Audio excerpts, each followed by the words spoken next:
ফাতিহা পড়েন আরশে আজিমের খবর হয়ে যায়। আল্লাহ বলে, ও ফেরেশতা দেখো দেখো আমার বান্দা আমার প্রশংসা করে। সুবহানাল্লাহ। মেরে দোস্ত, আপনি বলেন নামাজে দাঁড়ায়, জোরে বলেন কোথায়? নামাজে। এই আর জোরে বলেন কই? নামাজে। আরে নামাজে দাঁড়ান, নামাজে তো ফিলিংসই নাই। ইমাম সাহেব আল্লাহু আকবার বলে, আপনাদের কাতারই সোজা।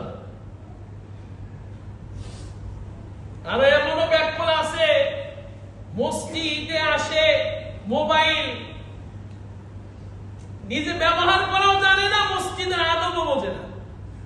অনেকে আছে কথা বলতে বলতে মসজিদের ভিতরে ঢুকে, একামত শেষ, নামাজ ইমাম দাঁড়িয়ে গেছে, কথা বলতেছে। আছে না নাই? এই কথা বলেন, আছে না নাই? আমার দোস্ত, আমাদের ওই ফিলিংস নাই কেন? আমি আরবি বুঝি না, আমি আরবি বুঝি না।